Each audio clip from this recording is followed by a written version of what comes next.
on Lot 5, located on the western side of the island. The team is focused on a test pit area that has proven to be a conundrum. They really felt there was something significant to be discovered at this level, but they have not found it yet. Rick Lagina and metal detection expert Gary Drayton joined archaeologist Fiona Steele and other members of the team to assist with the investigation of a mysterious stone foundation. Although they haven't totally given up on the site, they would really like to see if Gary wouldn't mind doing a check as well. Agreeing, Rick encourages Gary to wander everywhere, just in case, to maximize their chances. Over the past 2 years, this stone structure has yielded numerous clues that suggest it may be directly connected to the Oak Island mystery. As Gary begins scanning with his metal detector, he quickly picks up a signal in the wall, indicating there is some iron present. These discoveries build upon earlier findings, including 17th-century trade beads, a mortar-like material that matches soil samples from more than 100 feet deep in the Money Pit area, and iron tools that have been scientifically linked to Sir William Phipps, the 17th-century English politician believed by some to have conspired with a high-ranking Freemason named Andrew Belcher to bury a vast cache of Spanish silver and gold on Oak Island in 1687. The team moves over to a pit managed by Mowat to do a scan, with permission.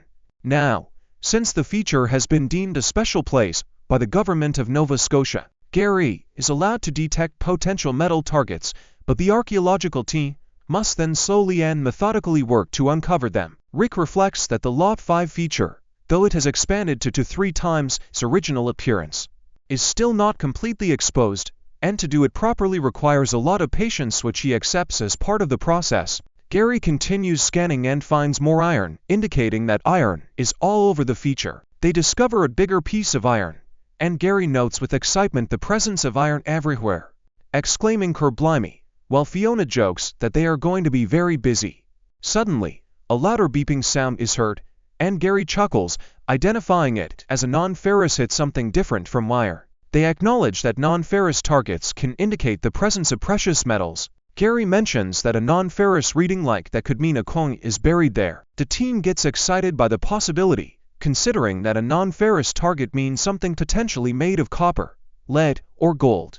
They discuss the likelihood of finding something great, and Fiona promises that once they get further into the excavation and the pit is almost complete, they will call Gary back to check again. Helen jokingly insists that Gary must come down and do his gold dance when that happens, drawing laughter from Rick and Gary, who happily agrees. Rick expresses hope that they will find gold, repeating it for emphasis. Later that afternoon, back on Lot 5, located on the western side of the island, Craig Tester and Laird Niven join Jack Begley and other members of the team as they continue investigating the rounded foundation and the nearby test pit where Gary identified the non-ferrous target just 1 day ago. Jack, gently pushing the dirt around, suddenly announces that he thinks he found the metal hit.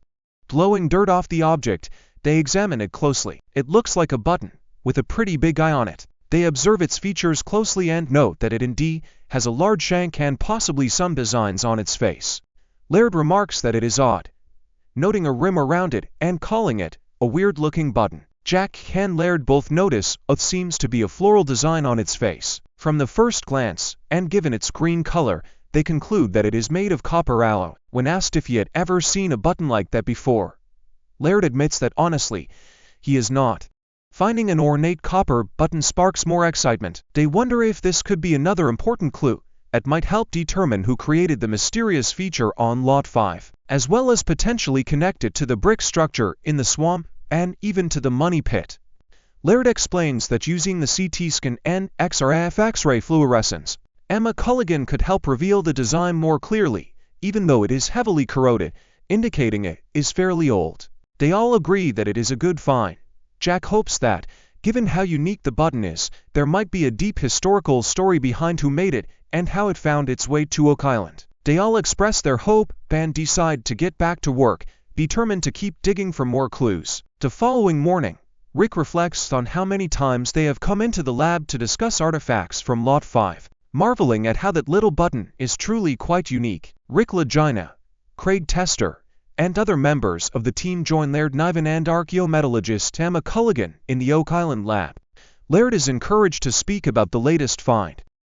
They are eager to hear Emma's scientific analysis of the mysterious button that was unearthed just one day ago, near the rounded stone foundation on Lot 5.